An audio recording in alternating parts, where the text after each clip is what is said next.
O'Reilly! You need parts? O'Reilly Auto Parts has parts. Need them fast? We've got fast. No matter what you need, we have thousands of professional parts people doing their part to make sure you have it. Product availability. Just one part that makes O'Reilly stand apart. The professional parts people. O'Reilly Auto Parts. Right now, get up to a $15 gift card after rebate when you purchase select Superstart batteries exclusively at O'Reilly Auto Parts. O'Reilly Auto Parts.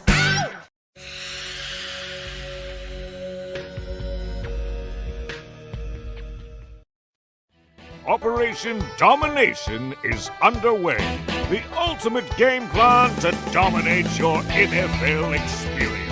With your hosts, Dan Mader, But what's more impressive to me about the Chase fact Thornton, Yeah, I mean, I got it. Chris Dowhouse, Get him, Chase. and Adam No, Levine. not necessarily, but it's again it's the same. Don't hope to win. Be great and dominate.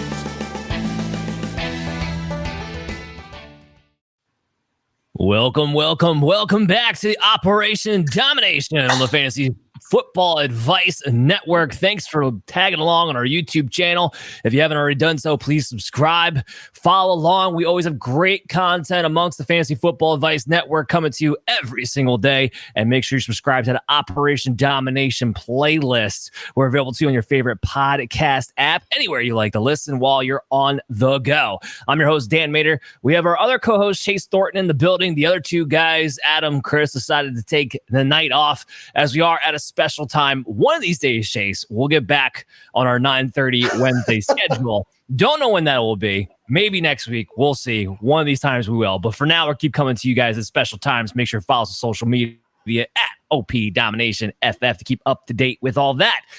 We got a big episode in store for you. So we finally wrapped up the whole, all the team profile, the divisional profile series last week. We finally wrapped it up with Bob Harris. Great episode. Make sure you go back and check that out. Now, with training camp starting, we got to get ready for actual draft. Once we do that, the only thing we have to do is give you guys the edge. Well, how do we give you guys the edge? Well, we let you know, we give you the insight, information you need from a medical standpoint that nobody else is getting. And we have a special guest to help us introduce with that. So let's get him introduced. And now, the moment you've all been waiting for. He's on the bottom of your screen, the #1 medical professional in all of sports, host of the Injured List podcast, the one, the only, Mr. Brian Scott!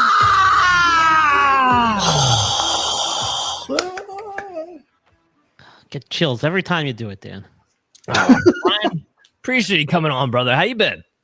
I've been good. I've been busy. I've been good in a good way. That's a good thing. Love the new intro too, by the way, dude. Great new intro. Love it. Really nice. Thank you. We're getting ready for the new season. Needs a new intro, and we're pretty excited about how everything is looking up. By the way, just quick shout out here. The new look, speaking of new things, Fantasy Football Advice Network or Fantasy Sports Advice Network now website just went live this past Sunday. It is the social media platform of your fantasy sports, football, basketball, baseball, everything you need in between. Of course, football is full blown right now. So make sure you go check it out. FantasySportsAdviceNetwork.com, and you guys will enjoy it and get contact with me and Chase and Adam and Chris and all the other analysts that we have over there. So make sure you guys check it out. Okay, Brian. So we got a big jam-packed episode to talk about all the top guys that everybody needs to know exactly what they're getting themselves into. It is training camp. So most of these guys that we talk about are going to be expected to be ready for week 1. Some might be questionable. We'll get into that. But the big thing is figuring out, okay, how healthy are you? Are you going to be able to hit the ground running? So let's just jump it right into the top, man. Let's talk about these quarterbacks. Anthony Richardson, shoulder, only played 4 games. Well, really 3.5 last season. Yeah.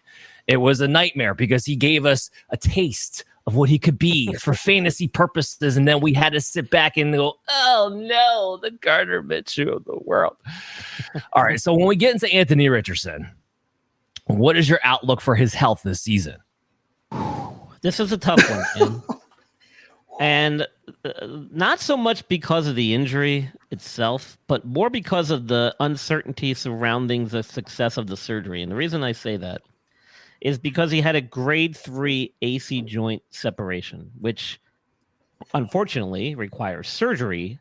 And the surgery that they do for this has been around a long time. There's several different variations of it. And unfortunately, when it comes to surgery and success rates, not one of the better ones that we've seen in the orthopedic world. It has a high failure rate. And when you take a guy who plays in the NFL, who is mobile, who's willing to kind of lower his shoulder and take a hit, there is a high likelihood that this could rear its ugly head again this season. And so I'm cautiously optimistic that he will be ready to go and not have any major issues throughout the year. But again, I use that term cautiously optimistic. Cautiously optimistic. Well, I guess it's better than being negatively optimistic. I don't know. Chase, when you hear that and you hear that it is a true injury that could be a re-injury risk. Right now, Anthony Richardson is ADP. He's going QB6. I have him ranked at 6'2". Where do you have him at right now? I have him at 8, but yeah, ADP is at 6. ECR is around 5. So, I mean, I'm a little low on him to begin with. But hearing this kind of news, like you said, a guy that's his play style. He's going to lower his shoulder. He's going to be much more of a Cam Newton type, where you want him to be more of a Cam Newton type, where he's running and gaining those yards and gaining you fantasy points with his feet. I'm not necessarily sure what Shane Steichen and Jim Bob Cooter would rather have him doing, but listen, at the end of the day, his upside is so great that he's still worth taking a shot on. Like I said, I've got him at 8. I'm only 2 behind him on ADP, and I think I've baked a little bit of the uncertainty around his shoulder into that for me. I've said before, I'm not in the business of predicting injuries, but this is one that we've already had, and we're wondering how he's going to come back from it. It makes me take pause, but he got such a meteoric upstart that, I mean, you almost have to take a shot on it if he falls to you at the right spot. Well, I mean, you got to take any player that falls in the right spot. I'm not going to come off of him at number 6 personally, just because of this news. We know Anthony Richardson going into the season is a risk, but he's also probably the one guy that I look at who's going outside the top 5 right now, who does have QB1 overall upside because of what he could do with his legs. Now, having said that, if you take Anthony Richardson, let's say in that 5-6 round, you might want to make sure you take a backup to go along with him. And if you don't want to carry 2 quarterbacks in a 1 quarterback redraft league, then maybe Anthony Richardson's not the guy for you. But I would strongly suggest you're getting one of those back-end QB1s. And again, quarterbacks, because of the list, have been pushed down a little bit this season. All right, so that's what we're looking at for Anthony Richardson. So cautiously optimistic, says the doc. What about your favorite player, Brian? Aaron Rodgers. You love talking about this guy.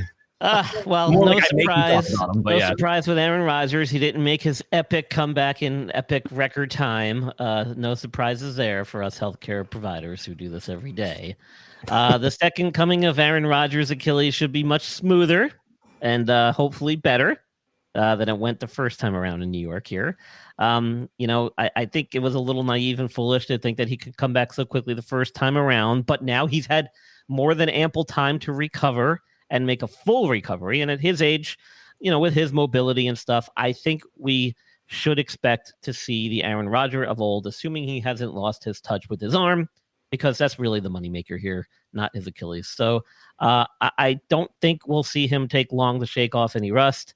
I look for him to be just fine in the pocket like he was before this injury, and I should get back into the swing of things pretty quick.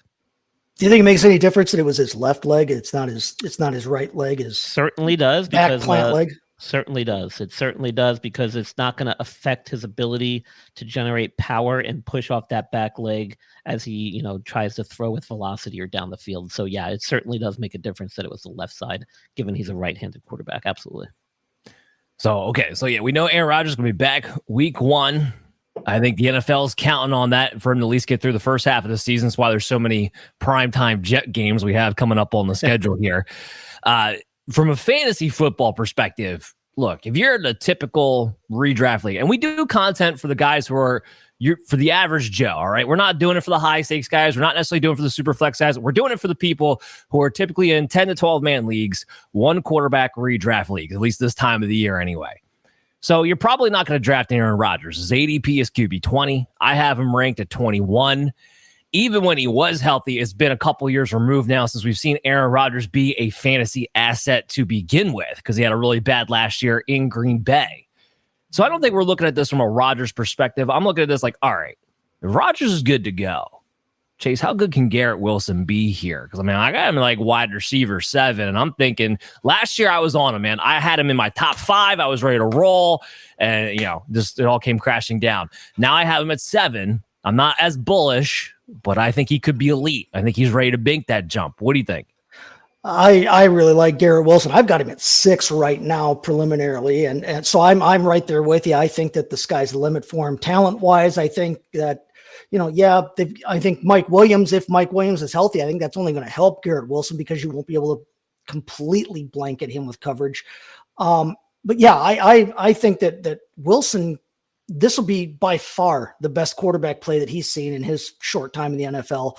I mean, you can't get much worse than what he's gotten from Zach Wilson and company over the last couple of years. So I'm really excited for Garrett Wilson. I'm excited for to see that whole team kind of operate and function. But yeah, like you said, Rodgers, he maybe personally isn't going to give you a ton, but I think that he is going to be a rising tide for every other boat on that New York Jets offense. Oh, and you gotta be confident about your Achilles when you show up to camp in flip flops and jeans, right? I mean, Right. you have to be confident. Otherwise it's not happening. Kirk Cousins. So you asked the question, also coming off an Achilles injury, but talking about plant foot. Now his plant foot is the one that was affected in this. So what's your breakdown here? Where Kirk Cousins trying to get his way back from an Achilles injury later in the season? Well, a couple of months ago, I think it might have been around March or April, and he was about 4 months out, I think, from his surgery. He looked pretty good. He was already on an indoor tennis court doing 5-step drops and throwing off his back foot and stuff. So, while that's encouraging, I do implore everyone to pump the brakes a little bit. He is 36. I think he's still got a lot in the tank, but I'm not so sure he's going to be ready at 100% come the start of training camp. However, I think he's going to have ample time to get there. I do think, however, if he ends up being the starting QB, I think they're going to keep him on a short leash. I wouldn't be surprised if they use that Achilles as an excuse to have him on a short leash and maybe yank him early if there's not a lot of success there, knowing that they've got Michael Penix Jr. on the bench. I don't know how short of a leash you can be on when he's got the guaranteed contract that they just gave him. They can't get out of it within 2 years. Really, financially speaking, it's going to be at least 3 unless he really just craps tons and Michael Penix takes over. I think they took a gamble, and this big contract was just a short-term solution for their quarterback woes they've had the last few years. But knowing what they got on the bench there and that rookie they drafted, and Atlanta being Atlanta, and not really being much success the last few years, I don't see them waiting too long to give him the old. They definitely painted themselves into a corner with that draft pick and with the whole situation there. But yeah, I mean, it's a touchy situation when you're talking about a guy that may or may not be ready for the beginning of the year, or may not be fully ready to go. And again, it's somebody that we're counting on to kind of raise that whole level of that offense. They've had such terrible quarterback play since Matt Ryan left. There's been, some hype around again, but maybe justified this time around Kyle Pitts, around Drake London, around that entire offense. And I actually have Cousins ranked 2 behind Rodgers. I've got him at 19. I've got Rodgers at 17. I'm a little more excited about him than you are there, Dan, but Cousins has me a little bit more worried than Aaron Rodgers does. Well, and clearly the doctor feels a little more cautious, at least for the start of the season, too. Now, we're getting into training camp. We're going to see how these guys are going to be able to react. We'll get a lot more information. This is getting you ready for that is the whole point of this episode. Cousins is kind of in the same boat with Rodgers. I have Cousins at 18. I do have him ahead of Rodgers just because I think the offense of Atlanta is better if he wants it being good to go for week 1. That's most of it comes down to for me. And then the other thing is that Cousins has been much better fantasy-wise more recently than Aaron Rodgers has been. I mean, last year he was actually on his way to having his best fantasy season yet when he was QB7. He's been a top 12 quarterback every single season since 2020, and he's got a ton of offensive weapons with what I think, even though we haven't seen him call plays yet, I have I can't explain it other than I have a gut feeling. I have good confidence in Zach Robinson and what he's going to do down there in Atlanta. So I think Cousins, from that standpoint of, again, another player you're probably not drafting. You want him to amplify Drake London, Kyle Pitts, and we laid it out here. With Michael Penix there backing him up, either way, you're going to have better quarterback play than he had last season. Either way, you're going to have better play calling than he had last season. So that's a given as far as those players being elevated from what you've gotten in previous seasons. The question is, if Cousins plays, he's probably the best bet to maximize their ceiling production. But with Cousins, too, I'm not going to ignore him here, because if he's getting drafted at QB 18, he's somebody who's going to probably be on the waiver wire list. This is somebody who's continually be a top 12 quarterback. If your plan is to go into this draft and completely wait at quarterback, which I have urged some people to do, I am exercising that in quite a number of drafts. He is the perfect candidate to be that streaming quarterback, the guy you just take super late because you punt it on the position and load it up everywhere else. He can be that type of guy. There's a number of guys in that tier that I'm looking at from that standpoint. So just to kind of throw that out there. And don't get me wrong, Dan, Kirk Cousins is a consummate professional. He's going to do everything that training staff asks of him. He's going to do everything that those doctors tell him to do. He is going to attack his rehab in the same way he attacks game preparation and planning. If there is a guy that you want coming off this injury, he's the guy. But physiologically, he's just going to need probably a little bit more time to be a year here. Okay. What about Joe Burrow? It looks like we're getting some good news on him. Talk about a guy who is fantasy relevant, is being drafted into the top 10. So what do you got on him? Yeah, the only thing that worries me about Burrow is the short time in this league. He's racked up quite a few injuries, which have cost him quite a bit of time on the injured list, dating back to his ACL injury, meniscus injury, his calf strain last year, then the wrist. I mean, it's like things just keep adding up and keep taking him out of the lineup, unfortunately. He's also kind of a thin, wiry frame guy, and it doesn't take much to put him down. I'm optimistic that coming off this wrist injury, it shouldn't be a major hamper to his season. I think he'll be as good as he's going to be. Considering last season at preseason, he dealt with this calf thing that lingered into the year. So I think we might see him healthier than he has been in the last two seasons. So for that reason, I'm optimistic. Chase, when Burrow has played an entire year, which was 2021, 2022, we're not just talking about a QB1. We're talking about an elite quarterback. 2022 finished in the top 5. He seems like a guy who, with his talent and the roster around him, he feels like a guy who could push for 40 touchdowns in a season at some point in his career if he could put it all together, which there's not a ton of quarterbacks who have that kind of potential. So when we're looking at Burrow right now, he's being drafted as QB7. I'm a little lower. I have him at QB8. Where do you have him at right now? I've got him at 6. I'm actually a little higher. And I think, we talked before about where we had Richardson. I think I've pretty much got him and Richardson flip-flop from where I think you were seeing them. But yeah, I mean, I've got Jamar Chase at wide receiver 2, because I'm big on what I think Burrow can do this year. And hey, we got the all systems go, full speed ahead call earlier this week from him. About him from his coaching staff. So I'm psyched up about what we can see out of Joe Burrow, because like you said, in terms of those guys that we don't think of as running quarterbacks, the guys that we think of as just as purely on their passing merit, he's right up there towards the top in terms of the fantasy return that he can give you minus that rushing upside. So I'm all in on Joe Burrow if I can get him. And now you get a discount, because last year we couldn't get a discount on him. You were drafting Joe Burrow in the 5th, 6th round. Now we're looking more like the 7th, 8th round, a much more reasonable place to take a guy who has had the injury history that he's had. Deshaun Watson. Okay, I get it. Nobody really wants to touch Deshaun Watson for a multitude of different reasons, but I'm a little intrigued. I'll get into why later. But first, we have to figure out how healthy is this guy, because he's been banged up ever since he's been trying to become a Cleveland Brown. So, Brian, what do you got on that shoulder, man? Well, nobody wants to touch him less than a massage therapist. Let's get that out there right away.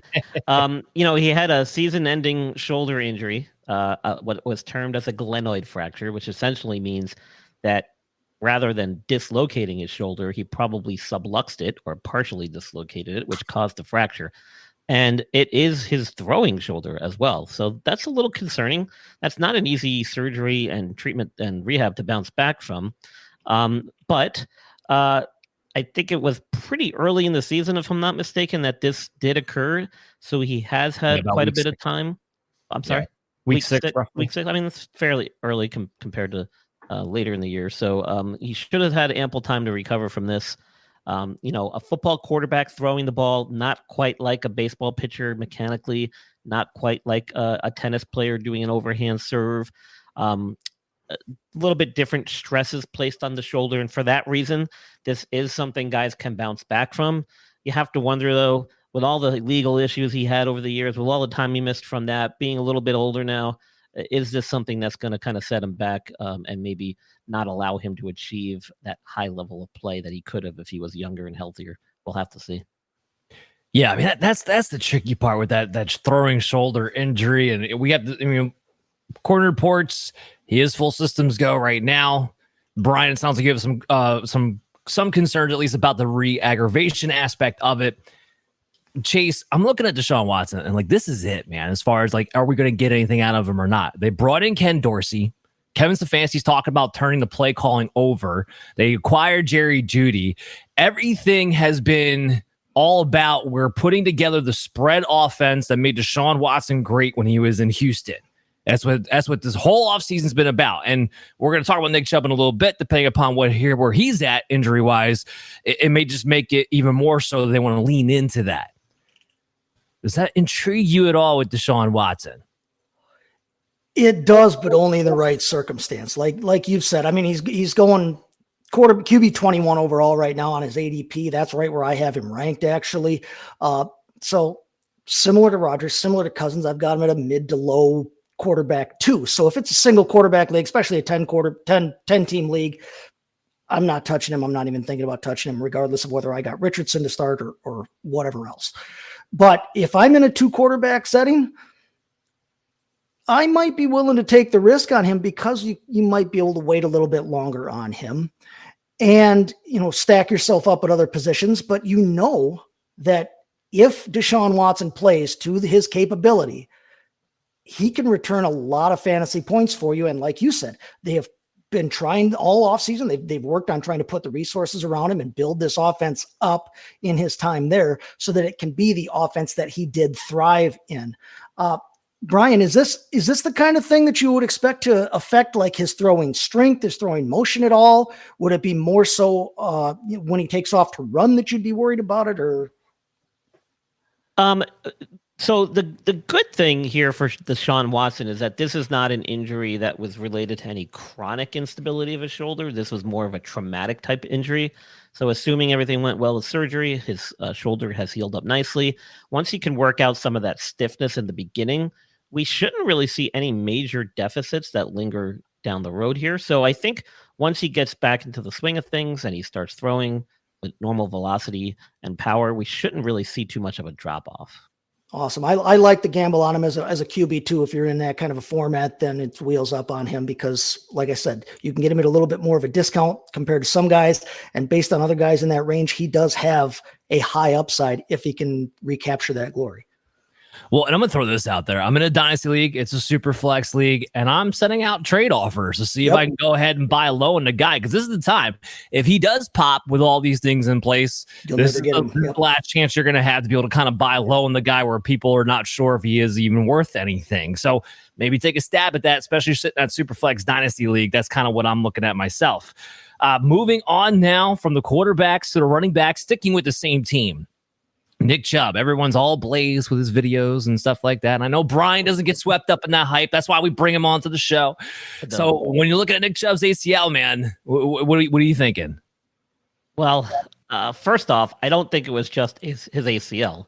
I think he had a multi-leg injury again, this being the second time in his career, first time being in 2015 in college. The fact that there's video showing him squatting like 500 pounds is absolutely remarkable. And I think he actually even had a staged procedure this time around. So I think he actually had 2 separate distinct surgeries after this most recent injury, which is, again, remarkable. From what I do for my 9-to-5 job, man, I am so curious as to what is freaking holding this guy's knee together, because it can't be, it's got to be a lot of synthetic and things that don't anatomically he wasn't born with. So I don't know how much left this knee has in it, to be honest with you, dude. So I don't expect big things from him. Don't get fooled by the guy squatting 500 pounds. That doesn't translate onto the football field. Okay. That's a single plane type movement. It's purely, looking at his power and, a single plane. It doesn't translate to the field of play where he has to cut, pivot, react real time, make instantaneous decisions and movements in multiplanar fashion. So I'm curious to see how he does. I don't know if he's going to be ready in time to start the year. If I was him, I'd take it along slow, but I'm sure we'll see him back at some point. Well, I just thought it was interesting. How much is he going to contribute and what's he going to be like? Yeah, I just thought it was interesting that they went. I thought for sure he's going to go on the PUP list. And then going into training camp, they were talking about, well, actually, week 1 might not be out of the question. So now all of a sudden, maybe the PUP's not going to be a thing, even if he's not necessarily ready to go week 1. Yeah, so the fact that this guy even came back from that first injury, in 2015, and did what he did is freakish. He's a freak. Yeah. So nothing would surprise me. Like I said, nothing would surprise me. But at the same time, it's like, man, I don't know how much that knee has left in it.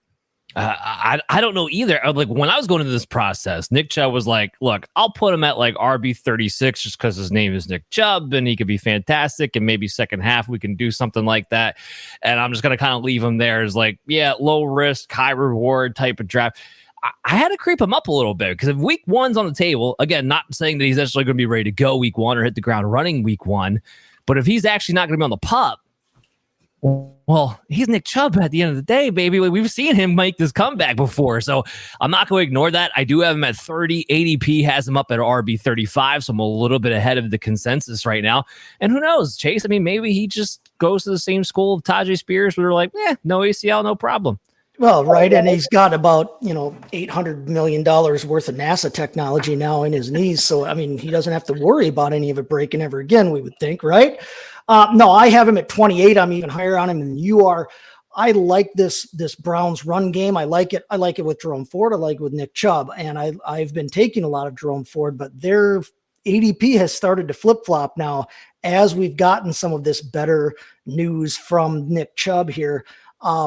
The reason I have Nick Chubb at 28, like I said, I have Ford at 36 just for my preseason rankings. I like Ford. I'm getting a lot of Ford in my best ball leagues, but I like Chubb better if you can get him, and you're not going to be able to get him for a discount for very long, but if you can get him, if he's ready later in the year, that's when you want him anyway, because that's when your fantasy football playoffs and everything and your pushes are. If you can last until he gets there, he's still a special talent. I'm not excited about the injury. I'm not expecting him to do a whole lot in the beginning of the year, even if he is active, say for week 1. But second half of the season, I'm all aboard the Chubb train there. Well, let's also talk about the ADP range of which he's going in. Like I said, RB 35.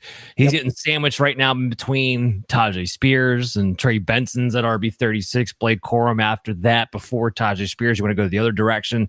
Yeah, there's a lot of questions there. There's a lot of questions there. Yeah, Brian Robinson Jr. sitting at 33. Devin Singletary sitting at 32. Javonte Williams sitting at 31.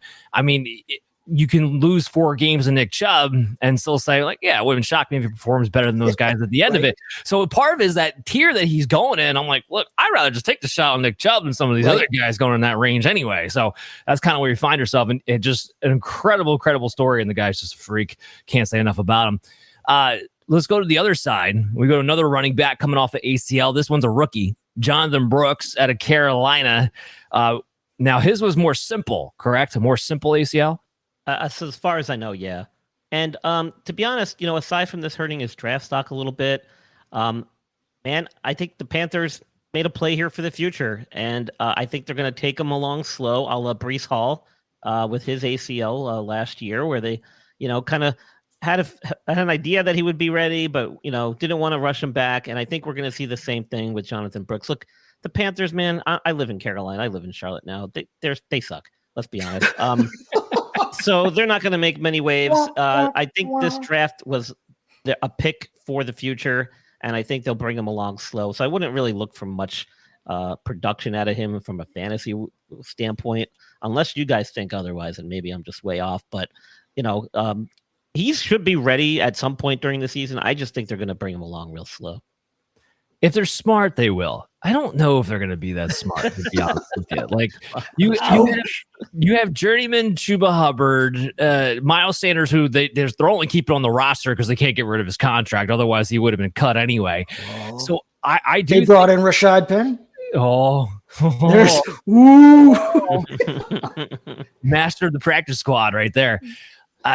I think if Jonathan Brooks proves that he's healthy enough to go, I don't know if they hold him back. And it actually kind of reflects why I have him ranked at 28. Because he had a more simple ACL surgery than Nick Chubb, he may be more ready to go earlier in the season. And again, I just don't trust Carolina to do the smart thing here. I think they're going to try to put whatever they can around Bryce. Because the fact is, this is what it comes down to, right? It's about Bryce Young. And in order to make Bryce Young look good, you have to put the best weapons you possibly have at your disposal around him at all times in hopes that you can sell him as the franchise guy. You're not going to do that with Chuba Hubbard and Miles Sanders if Jonathan Brooks is healthy enough to actually play. So that's kind of my theory on the whole thing. I'm looking more of a second half surge potentially. I got him as a mid-level RB3. Chase, what do you think? I've got him at 38 because I guess I'm hoping against hope, kind of like you said, that they do the smart thing. I'm not necessarily banking on that either.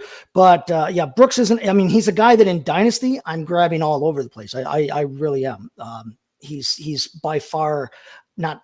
I'll say it by far. When I looked at the running back, draft class this year, he was the one running back that stood out that was a surefire starter that I thought, there's no question this guy should be and is the best prospect in the draft at that position.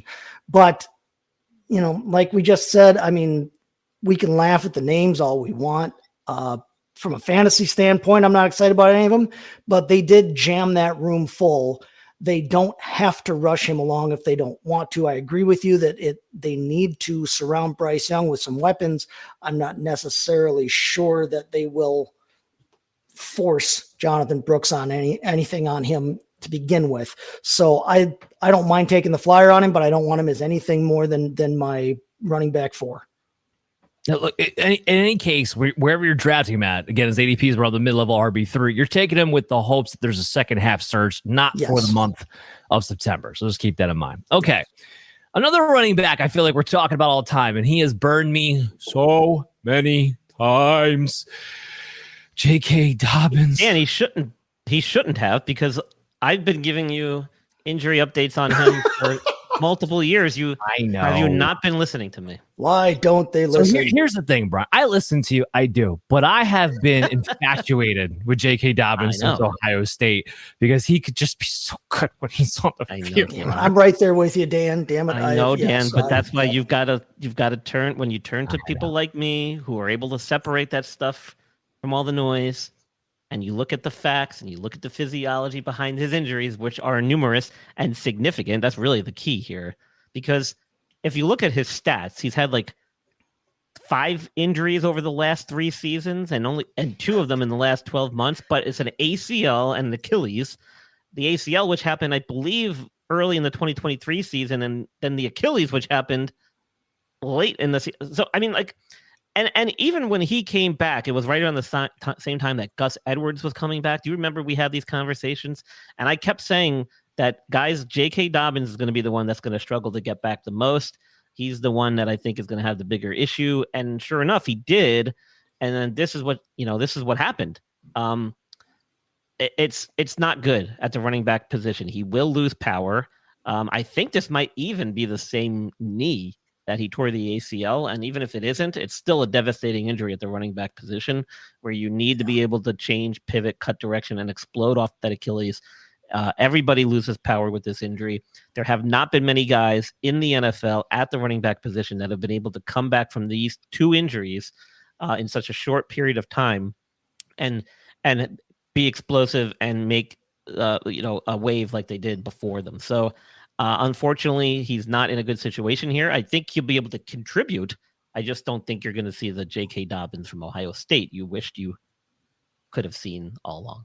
It was just, Brian, even coming off the injury. The guy was on one leg, coming back from his ACL injury too fast, and still getting 5 yards of carry. Yes. Like, it was ridiculous. But is that him, or is that more the Ravens, that team that he was Who on. cares? He followed Greg Roman over still the same show anyway. Like, it doesn't change what system he's in.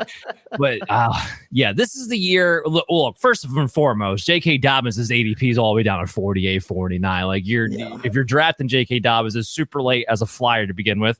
And I might take that flyer late in drafts. But with the Chargers, the bigger question here, Chase, is what we should probably just get into a little bit. We've talked about it before. We're going to talk about it multiple times from here on out. Is just what flyer are we taking on when it comes to the Chargers backfield? Because frankly, it's wide open, man. I mean, look, we know what Gus Edwards is. He had a great fantasy season because he fell into the end zone 13 times last year. Outside of that, was really mediocre across the board with his stats. There's this kid, Kamani Vidal, who, like, I'm not disinterested in, but I'm also not buying the hype of a 6th round running back pick as much as everybody else is. Right. And then there's J.K. Dobbins. I don't know. When you look at the Chargers backfield, if you had to pick one, who do you think is going to be the guy? If I have to pick one, and I don't by want the end to of the have season, to. Not September, by the end of the season. Well, I mean, if I have to take one now, I'm taking Gus Edwards. Right. I will caveat that by saying I did take a flyer on Kamani Vidal in my Scott Fishbowl draft because I think that he does have some upside. To the extent that this Greg Roman offense maybe does actually throw a little bit to the running back or whatever else, I think Kamani Vidal has the most skill out of the three of them, Edwards, Dobbins, and himself. I think that Vidal probably fits that kind of a role the best. And if you want to look at who maybe, could take over the entire skill set, the 3-down skill set, Vidal has that capability. I'm with you. I love Dobbins. I love what he can do. If there's going to be a goal line vulture, it could be him. So if you're into that kind of thing, I mean, yeah, go ahead and take Dobbins. Edwards is the best bet to start the season, but I don't necessarily want it's frustrating because it's a Greg Roman offense. So you know that if they had one dude who was going to be the dude, he would eat all damn day long. But we have your guess is as good as mine. You're reading tea leaves if you think that you know what's going to happen with these three guys. So I really don't want to have to take a chance on any of them.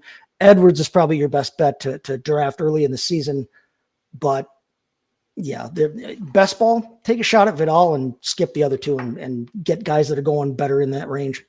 Yeah, look, Edwards is ranked the highest. He's going to be starting off the year. He's the safest pick to go with. There's just not a lot of upside that goes along with it, so you're looking to take shots elsewhere. All right, so this other running back here kind of gets buried in the depth chart a little bit now, but Keaton Mitchell was making waves for a short period of time, and then he blew his ACL. So what happened to him? Yeah, and it happened late in the season last year, unfortunately. So he's already been placed on PUP heading into camp this year. And Harbaugh has already been quoted as saying that he's probably going to be back at some point this season, but has been short of saying when. From there, it's anyone's guess. With PUP, especially if you're on reserve PUP, you're at least out the first 4 games, not weeks, games.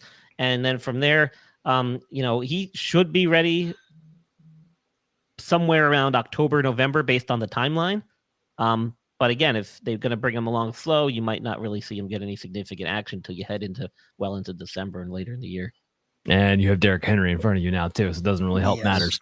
All right, so let's get into the wide receivers. Chris Olave. Doesn't sound like this is too serious, but he popped up where people were talking about him. He was on the non-football injury list to start day 1 of training camp, although Dennis Allen seems to think that he might actually be on the field in limited capacity, if not tomorrow, sometime this week. So did you get any clarification as far as what was going on with Chris Olave? No, but it sounded pretty mild and minor. And, if anything about Olave and his injury history, I'm more concerned that he has had a couple of concussions in his short career. They haven't really translated into a lot of time lost. But as we know, with concussions, they have a cumulative effect. So that's something to keep an eye on going forward with him in his career. But as far as the shoulder goes, it doesn't sound like it's anything serious. Yeah, and just fantasy-wise, Chase, I'm annoyed. You know why I'm annoyed? I've been pounding the Chris Olave table for forever, and this is finally the year with the change with Clint Kubiak, tomato, as far as the system goes, that he is put in a position where he's going to explode. I'm all over him. I got him at wide receiver 9. I'm ready to go. And ADP is catching up with me. They got me at wide receiver 11, so I'm not even getting Chris Olave at the value I wanted to get him, even though I was going to be pumping him up high. He is my Garrett Wilson for this year when I was pumping him up last year. Like I'm all over this guy. Yeah, no, I agree with you. You're one spot higher than me. I've got him at 10. Like I've been big on him as well. I love Olave, and I'm not even ashamed to say that and then make that pun. Yeah, really, especially now that Michael Thomas is gone. And I know Michael Thomas has not really been healthy here for the last 4 seasons, but I like Rashid Shaheed. But Rashid Shaheed is a much better best ball pick than he is a redraft pick. If you're going in redraft, there is nobody that's going to challenge Olave at all for looks in that offense. Like you said, Kubiak's offense coming over. I like what I think Derek Carr can do in that offense from a passing standpoint. And, listen, Chris Olave is a guy that we know has talent. It's there. It's evident. All you have to do is take a look at it. I agree with you, though. It is a little frustrating to not be getting what I would think would be what I would hope would be the discount on him, because, nobody's really all that excited necessarily about New Orleans. But hey, but Olave, we got to take him where we can get him. If anybody is an Olave doubter out there, just think of it this way. It's the offense that utilized Brandon Ayuk the way they did, except for Olave is going to get the targets that Brandon Ayuk was not getting. Yes. All it needs to be said. All right, here's a common guy that we talk about all the time, and he's on a common team that we like to talk about all the time, and that's Mike Williams, now on the Jets. It's very fitting. I feel like it's very fitting that he went to the Jets, I feel like. So he's got his knee issues, tore his ACL. Man, the ACL's galore. So when it comes to his ACL, what's your prognosis? So, I mean, he tore it game 3 last season, so he should have had ample time to recover. They interviewed him not too long ago, I think last month or so, and he said he's right on schedule. He's feeling good. He's doing well. But he was also heard saying that he's taking it slow. He's not rushing it back. I don't know if he's been placed on PUP. I don't think he's going to be placed on PUP. However, I don't also think he's going to be ready and back out there week 1. I think we might see him take a couple weeks to kind of get reacclimated and get back on the field. But it sounds like everything's going well. It didn't sound like a major complicated ACL injury. So I think we should see him early in the season contributing. And he's excited to play with Aaron Rodgers, and he thinks he's going to complement their other young receiver there who you mentioned earlier. Garrett Wilson. Yep. So it sounds like he thinks this is going to be a good fit for him. I guess we'll see. You know what that was right there? That was a Giants fan trying to forget the players over on the Jets. That's what that was. That's what that was. Look, with Mike Williams, the one thing I will say is that because he's coming off this injury, he's finally discounted. In fact, he's I think severely discounted. I mean, his ADP is over in the wide receiver 50 ish territory right now, and it's nothing but reward because we know what he can do when he's on the field. And the battle for the second receiver on the Jets is it's making me laugh when I read the articles and everything like that, because this is a joke. Like they're like, oh, we might run Allen Lazard out there, but no one seems to think Allen Lazard has got anything left. Yeah, we're going to get Xavier Gibson or Malachi Corley, who we're not sure what kind of role he's going to play because he's more of a tweener guy. Like it just sounds like a complete mess outside of Garrett Wilson there. Another reason why I should be big on Garrett Wilson. But if Mike Williams is able to get going at some point, I think he could definitely give you more than your investment of wide receiver 50 in your ADP. He is at least in that position. One thing I wanted to clarify, there was something I was trying to think of. There's a difference between getting put, and Brian, you may want to speak to this. There's a difference between putting put on the training camp PUP and the PUP injuries list that actually makes you miss 4 games. So I don't know if you want to go into detail about that. Yeah. So I did a big article on this last year, actually, on my blog, on my website. So check it out, www.theinjuredlist.com. And there's different PUPs. So you have active PUP, which is basically physically unable to perform. It allows you to basically do certain things during the preseason. You can train with the training staff. You can do individual drills on the sideline. You're present at practices and meetings. And they can activate you at any time to the roster, and you're good to go. Once you start getting toward that August 30th roster deadline, if you're not activated yet, then you get placed on reserve PUP. Once you're on reserve PUP, you're out for the first 4 games of the year. And the team can also opt to put you on IR, which essentially has the same 4-game absence, the difference being how it affects roster positions and roster management. So if you're on reserve PUP, it counts against the roster spot. So that means you're losing a roster spot, essentially. If you go on IR, that frees up the roster spot, but then later on, You've got to make a transaction where you've got to possibly drop somebody, release them. So these are all the games that go on during the preseason. So it makes a big deal when you're looking at from a management standpoint, coaching standpoint. Doesn't necessarily change a whole lot of stuff as far as the athletes themselves are concerned and what they're doing to get ready. But those decisions will be playing out and be very important as we get closer to the August 30th deadline for the roster decisions. So basically right now we need to make sure that we check context, though. If you hear a dude got placed on PUP right now, they could take him off tomorrow if he shows up and he's good to go. Correct. But you need to make sure you know what context is. But once we get close to the season, that's when it's that first half of the season kiss of death. The August 30th deadline is huge when you're talking about players that are potentially coming off surgery or coming off injury, haven't practiced or participated in preseason stuff. If they've been on PUP, if they've just been on the injured list, guys could be on the injured list, not practice, but it doesn't mean they're on PUP.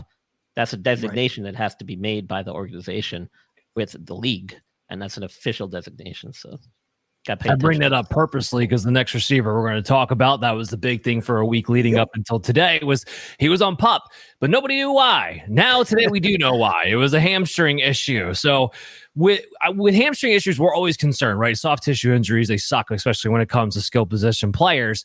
However, being that Ricky Pearsall is a rookie and he's a younger player, what's your level of concern here with him and what they've been talking about as far as severity of the hamstring injury? So it doesn't sound like it's too severe. He's on what's called non-football PUP, and the only reason for that is because he's a rookie, so he wasn't in the NFL when his injury occurred, technically speaking, because he had come out of college or got injured at college or sometime between college and the NFL, the start of his NFL career. So he's technically on non-football PUP. And basically, it sounds like he probably just tweaked something during training. They were optimistic in saying that he's probably going to be taken off that very soon. And back to practice and doing his full thing. So I think they're probably just taking him along a little cautiously, getting him acclimated to his first training camp, making sure this doesn't linger into the season. Because as we know, with wide receivers in the couple of years past, a lot of guys have dealt with hamstring injuries early in the year, and it just follows them the rest of the year. So if you can get a handle on this at the beginning, it's always advantageous to do so. This felt like a bigger news story last week because Chase, we all thought Brandon Ayuk was going to hold out, and then he showed up to camp. Now, he may wind up holding in. That's still a possibility. He may have showed up and then find a way to hold in. I don't know what he's going to do. We'll find out.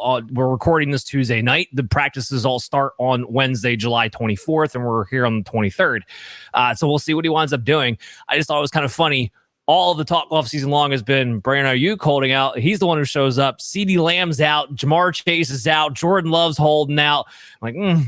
All of a sudden, all these other things are going on. Just find it kind of interesting. Don't worry. We'll talk about Jordan Love off camera. Not today's show. We got other things we got to get to, like tight ends. So speaking of 49er players, George Kittle, this is a big story throughout the offseason too. Has core muscle surgery, had a big article talking about he had lost 30 pounds. So talk about the core muscle injury and what kind of shape you think George Kittle is in now. Yeah, so he had a what they call an inguinal groin hernia. So essentially it's a hernia where part of your lower abdominal wall kind of herniates out through the layer of tissue that is supposed to be contained within. These can be really uncomfortable to play through, very difficult. Most of the time when you have this hernia, the only real solution is surgery. And so there was some talk that he might have been dealing with something similar a couple of years ago. He throughout his career, dating back to 2017, he's had numerous lower body injuries. He's been on the IR for several stints. He's missed like an average of 2+ games a season over that time span. And in the NFL, it's a tight end position with the rigors and the demands of that position. It takes a toll. There's no reason to think that he shouldn't recover from this particular issue. But the question becomes durability and longevity in this league and whether or not there's going to be something up that creeps up on him. Now, that weight loss and stuff, that could have been contributed to what was going on with him. Anytime your abdominal wall is involved, man, that can mess with your intestines, that can mess with your stomach, your appetite. Hopefully it wasn't anything related to the surgery or any complication thereof. So I didn't get much information about that, but as far as the core muscle surgery and the inguinal surgery goes, that should be a quick fix, a simple thing. Those surgeries are done routinely and they're very effective to prevent future problems. So Yeah, according to The Athletic today, is that he showed up at his typical playing weight. So I guess he put the weight back on. That was the information that I was getting there. And George Kittle, injuries are part of George Kittle. I mean, Chase, look, I have him ranked at tight end 7. I always feel like I'm too low on George Kittle because it's usually one of two factors. I know he's probably going to miss a handful of games. And I know he's not going to get consistent targets amongst the other elite tight ends, even though he can perform like the other elite tight ends. I do have him at 7. ADP's actually got him at 8. So I'm actually a little bit higher than ADP. That's not something that typically happens. Where do you got him at? You are a 49er fan, and I'm actually higher than you are. I have him at 6. However, I will caveat that by saying I've never been a guy that's big on George Kittle redraft-wise. I much prefer him in best ball or DFS formats because like you said, we're not necessarily sure week to week if he's going to be the one getting the targets or if someone else in that offense is getting the targets. There are just so many weapons there in San Francisco, and there have been, honestly, since he's gotten there. There are so many weapons to spread that ball around to that you're never necessarily sure if it's going to be a Kittle week or not. But when he is on, he is better than just about anybody else. I wasn't worried about the injury from the standpoint of him coming back from it, just from the standpoint of, I mean, this is a guy that co-founded Tight End University. You know damn well that he's working hard in the off season. He is a professional and dedicated to his craft.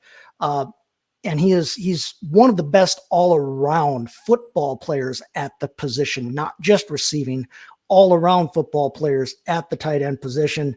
So I wasn't worried about it there. And I'm still as high on him as I can be, like I said, with the caveat that I'm always higher on him in the non-redraft formats just because of his consistency.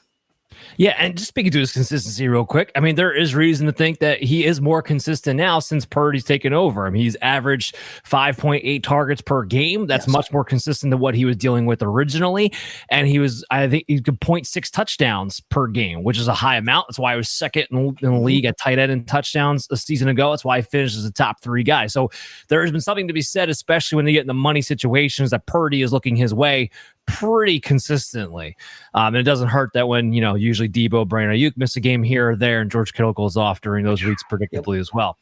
Talk about another tight end who was a top 3 guy almost every single year, and then he blows out his ACL, but it wasn't just his ACL, it was also his MCL. We're talking about TJ Hockenson. So how are you feeling about this, Brian?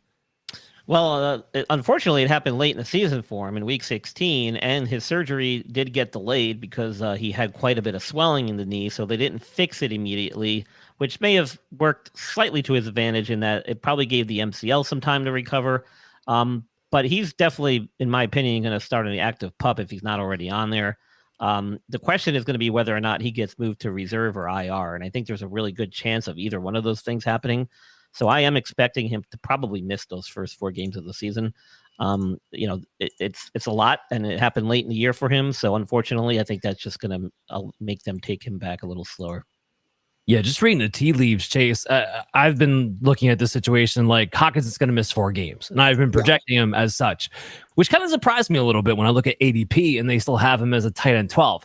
I mean, I get it on one hand, he's been an elite tight end producer, so you can get him as a bottom 12 tight end. A lot of times we were drafting a tight end in that range, historically speaking, you're streaming at the position. Now, this year's a little bit stronger than most, which is why I got him at tight end 14.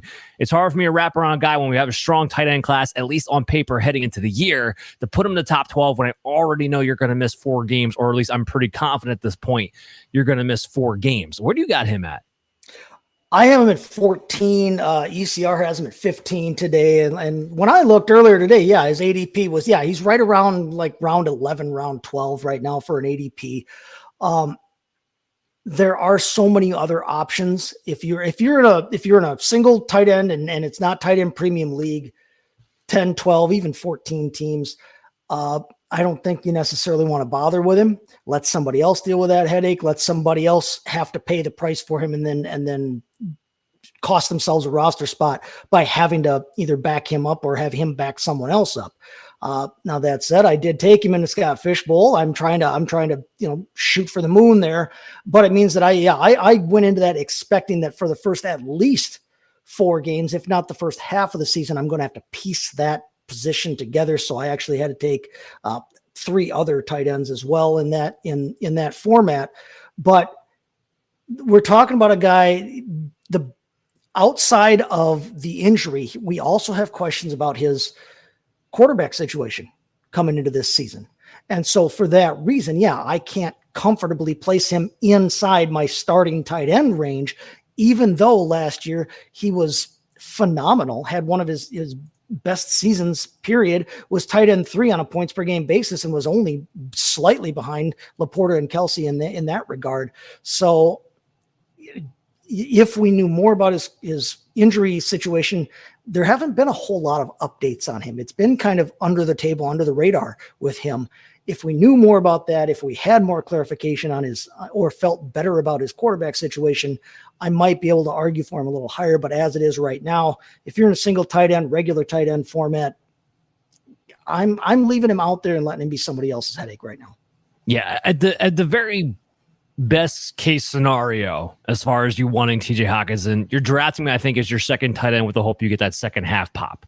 Mm-hmm. That's the best case scenario, at least in my opinion, when it comes to TJ Hockenson. There's a lot of other options, like you said.